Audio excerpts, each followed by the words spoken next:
The lights are off. Not dimmed, not low, off, because nothing inside this building needs to hand is touched. Nearby, in a factory built for cars instead of phones, 300,000 vehicles a year come together without a single assembly worker on the floor. And in a textile plant out west, 5,000 looms run in total darkness, 24 hours a day, 7 days a week, producing fabric that no human eye monitors in real time. This isn't a concept video. This isn't a prototype tucked away in a research lab waiting for funding. These are operating facilities right now in 2026, and they represent one of the most significant and least understood shifts happening inside China's economy. What you're about to hear is the story of how a country decided to build factories that don't need people at all, and just how far that experiment has already gone. This is a real and well-documented industrial trend, not a piece of speculative fiction dressed up as tech journalism. Xiaomi's smart factory in Chongqing, on the outskirts of Beijing, officially launched production in July 2024 and has been scaled up and refined ever since. Foxconn, the electronics manufacturing giant behind a huge share of the world's smartphones, has published its own automation targets for years. The International Federation of Robotics, an industry body that tracks global manufacturing data, reports that China installed more industrial robots in a single recent year than the rest of the world combined. These aren't marketing claims. As from a press release, nobody fact-checked.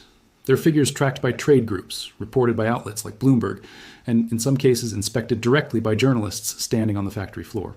The phrase used across the industry for this kind of facility is dark factory, sometimes called lights-out manufacturing, and it is exactly as literal as it sounds. To understand why a factory would ever want to turn its own lights off, think about what a light bulb is actually for. It's not for the machine. A robotic arm doesn't need to see color, doesn't need warmth, doesn't need a lunch break, and definitely doesn't care if the room is pitch black. Lighting, heating, ventilation, break rooms, none of that infrastructure exists to help a product get made. It exists to keep human beings alive and functional while they do the work. Strip the humans out of the equation, and suddenly all of that becomes unnecessary overhead. Here's the number that makes this concrete, and it's worth stacking two ways to really feel it.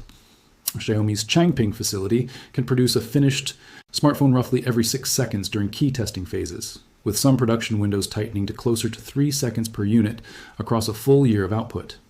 Compare that to a traditional assembly line, where a single phone might pass through dozens of human-staffed stations, each one adding pauses for fatigue, shift changes, and simple human variation. Now compare it to something more every day. 6 seconds is roughly the time it takes to unlock your phone and glance at a notification. In that same sliver of time, on this production line, an entirely new phone has just been born, tested, and moved along. Here's where it gets specific, because the mechanics behind this matter more than the spectacle. Xiaomi's factory runs on what the company calls its intelligent manufacturing platform, an AI-driven control system that coordinates thousands of sensors across the entire production floor simultaneously. According to reporting on the facility, the plant achieves roughly 81% automation across its full production line and includes 11 fully automated production lines within an 80,000 square meter footprint, an area larger than 11 American football fields. Robotic arms handle assembly, machine vision systems, perform quality inspection at a speed and consistency no human inspector could sustain for an 8-hour shift, let alone 24 hours straight. Automated logistics vehicles move components and finished units around the floor without a forklift driver anywhere in sight. And critically, the system doesn't just execute a fixed set of instructions, it monitors its own output in real time, adjusting calibration on the fly, catching defects in things like camera autofocus, display brightness, and battery thermal performance within the same production cycle, rather than flagging problems after the fact. That last detail matters enormously, because it's the difference between automation that simply repeats the same motion forever and automation that behaves more like a very fast, very literal factory manager. Think about how a human quality inspector actually works. They glance at a product, compare it against a mental checklist built from training and experience, and flag anything that looks off, but that judgment slows down over the course of a shift.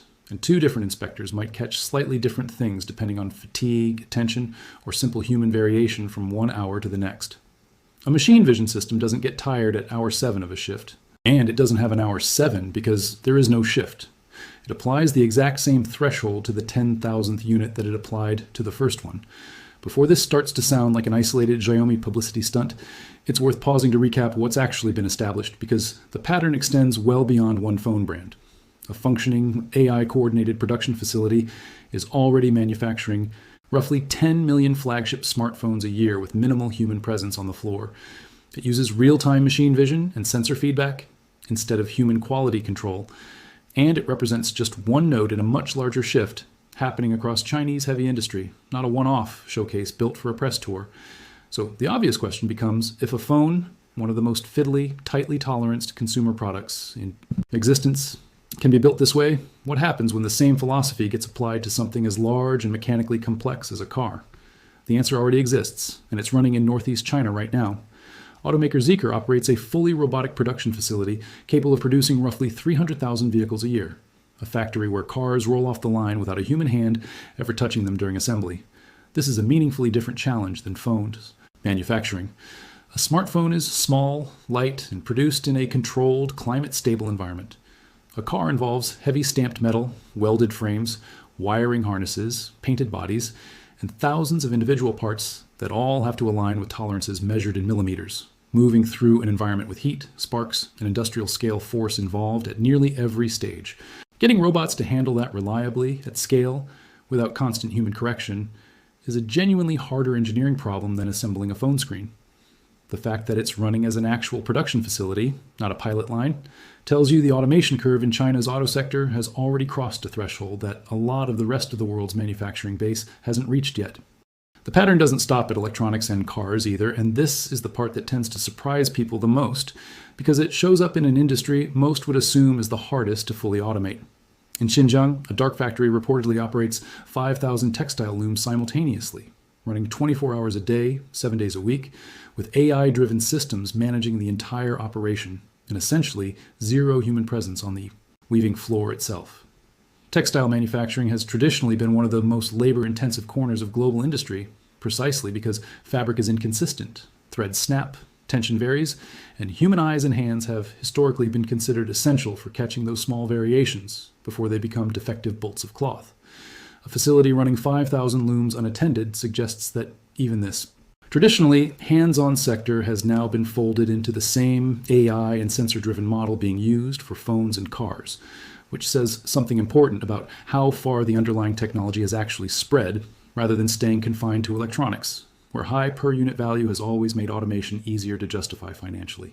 Now here's the part that connects everything so far into a bigger national picture, because none of this is happening company by company in isolation.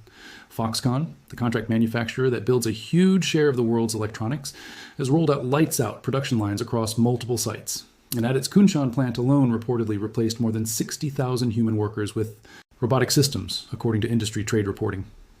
That single number, 60,000 people at one facility, is roughly the population of a small city, replaced not over generations, but within the span of a company's stated automation roadmap. Foxconn's own chairman at the time, Terry Goh, publicly stated a goal of automating 30% of the company's overall operations, a target set years in advance and then tracked as a concrete milestone rather than a vague aspiration. BYD, now one of the largest electric vehicle makers on Earth, and CATL, the world's largest EV battery manufacturer, have both aggressively scaled robotic production across their own manufacturing bases. This is the part worth sitting with for a second, because it's easy to hear one factory statistic and move on, but when the same pattern shows up independently across phones, cars, and batteries, across separate companies with separate leadership and separate supply chains, that's not a coincidence. That's a shared industrial strategy playing out at scale. If a story like this, one country quietly rebuilding the floor of global manufacturing while most headlines are focused elsewhere, is the kind of thing you want more of, this is a good moment to hit subscribe, because the scale of what's coming next is even bigger than any single factory. The scale becomes clearer when you zoom out to national robot density figures. The International Federation of Robotics reported that China's robot density, meaning the number of industrial robots installed per 10,000 manufacturing workers, reached 392 by 2023, compared with a global average of 141 at the time. In a single earlier year, China alone installed more than 290,000 industrial robots, accounting for over half of all robot installations worldwide that year, half of the entire planet's new industrial robots going into one country's factories in 12 months. That is not a niche trend confined to a handful of flashy pilot projects. That is a wholesale transformation of how an entire national manufacturing base operates, and it's been building for close to a decade under a government-backed push, often robotics, AI, and smart manufacturing to the center of the country's industrial identity, backed by direct government subsidies and infrastructure investment. To place China's numbers inside a global frame for a moment, the International Federation of Robotics counted more than 4.6 million industrial robots operating in factories worldwide in 2024, up roughly 9% from the year before, a growth rate. That itself has been accelerating rather than slowing down.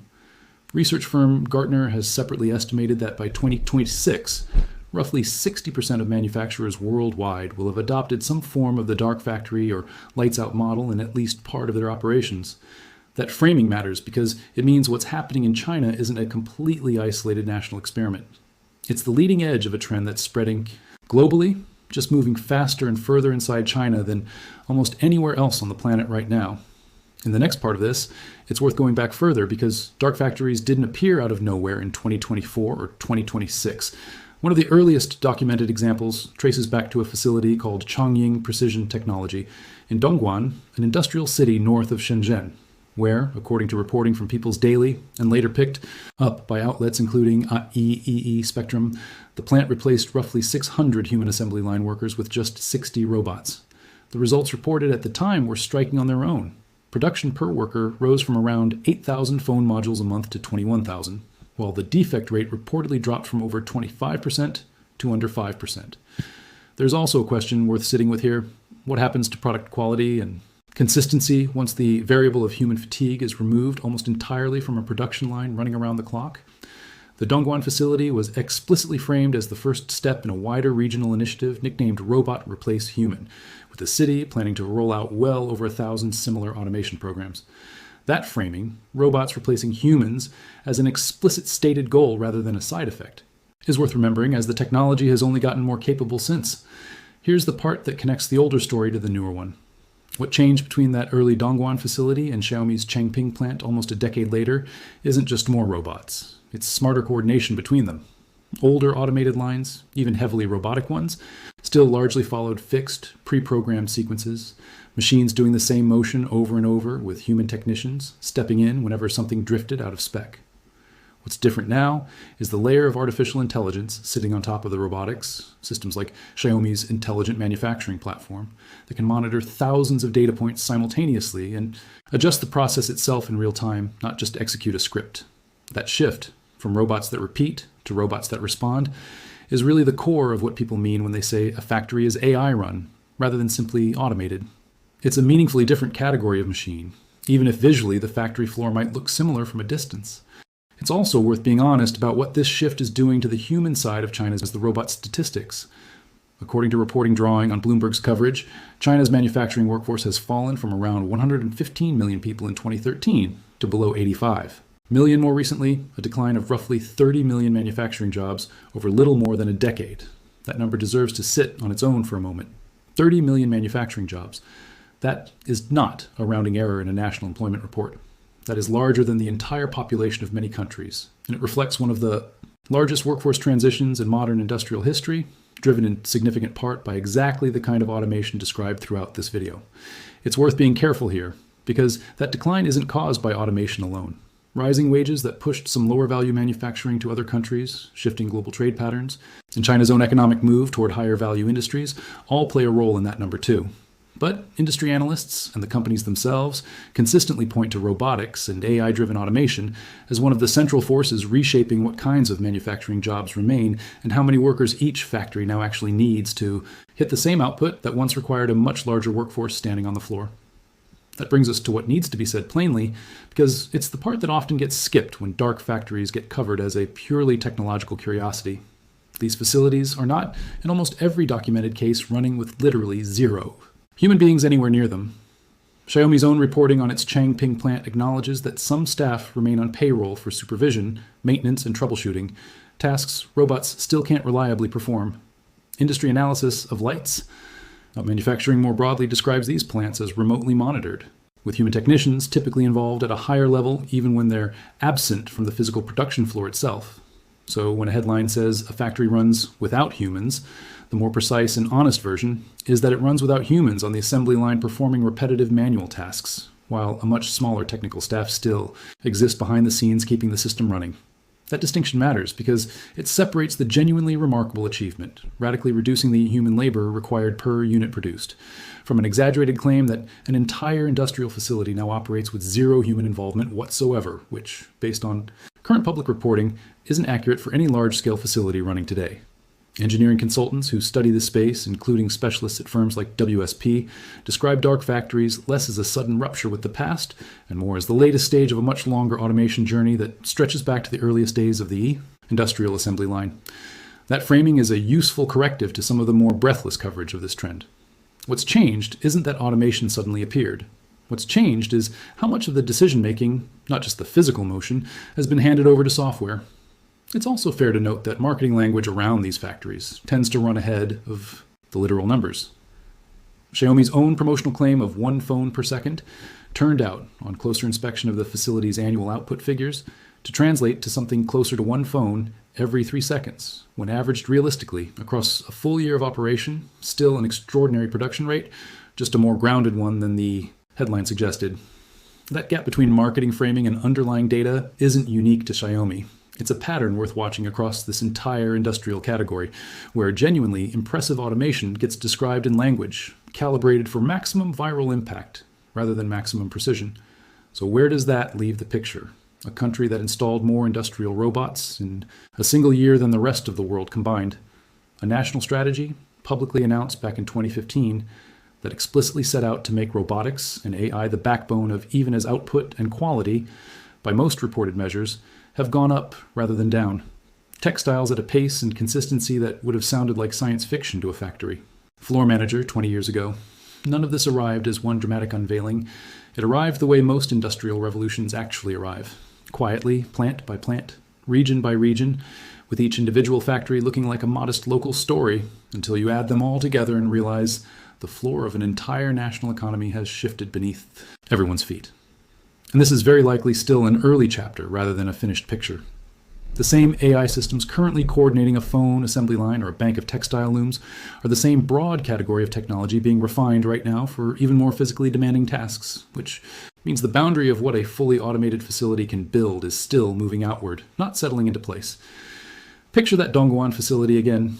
60 robots doing the work of 600 people, a plant most people outside the industry never heard of at the time.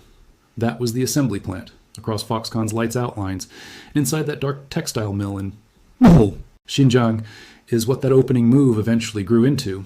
And if the trajectory holds, the factories still being built right now, the ones that haven't made headlines yet, will make today's dark factories look like the early prototype they actually were. Tell me in the comments which fact stuck with you more, the 30 million manufacturing jobs lost over the last decade, or the fact that a car can now roll off an assembly line in China without a single human hand ever touching it.